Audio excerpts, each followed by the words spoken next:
Egg bhurji செய்கிறதுக்கு ஒரு சின்ன துண்டு இஞ்சி, 5 பல் பூண்டு, 2 பச்சை மிளகாய் இதெல்லாத்தையும் சேர்த்து நல்லா அரைச்சிட்டு ஒரு கடாயில் எண்ணெய் ஊற்றி எண்ணெய் காஞ்சோன்னா 1/2 டீஸ்பூன் சீரகம் சேர்த்து அரைச்ச இஞ்சி பூண்டு சேர்த்து 2 நிமிஷம் பச்சை வாசனை போக நல்லா வதக்கிட்டு பொடியாக நறுக்கின 2 பெரிய வெங்காயம் சேர்த்து கோல்டன் ப்ரௌனில் ஃப்ரை பண்ணிவிட்டு 1/4 டீஸ்பூன் மஞ்சள் தூள், 1 டீஸ்பூன் மல்லித்தூள், காரத்திற்கேற்ப மிளகாய் தூள் சேர்த்து கிளறிட்டு 2 மீடியம் சைஸ் தக்காளியை நல்லா பேஸ்ட்டாக அரைச்சி இது கூட சேர்த்துட்டு 1/4 கப் அளவுக்கு சின்ன சின்னதாக நறுக்கின குடமிளகாய் சேர்த்து நல்லா திக்காக எண்ணெய் பிரிஞ்சு வர வரைக்கும் நல்லா ஃப்ரை பண்ணிவிட்டு 1 டீஸ்பூன் அளவுக்கு பட்டர் சேருங்க. பட்டர் சேர்க்குறது இதுக்கு ஒரு நல்ல ஃப்ளேவர் அண்ட் டெக்ஸ்சர் கொடுக்கும்.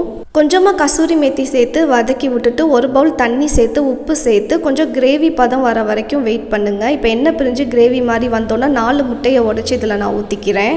உடனே கிளறி விடாமல் 1 நிமிஷம் வெயிட் பண்ணி கிளறி விட்டிங்கன்னா முட்டை ஃபுல்லாக மசியாமல் கொஞ்சம் பெரிய பெரிய பீசஸாக இருக்கும், சாப்பிட்றதுக்கும் நல்லாயிருக்கும். ஃபைனலாக கொத்தமல்லி இலை தூவி பரிமாறுங்க. சப்பாத்தி, பிரெட், தோசை எல்லாத்துக்கும் நல்லாயிருக்கும்.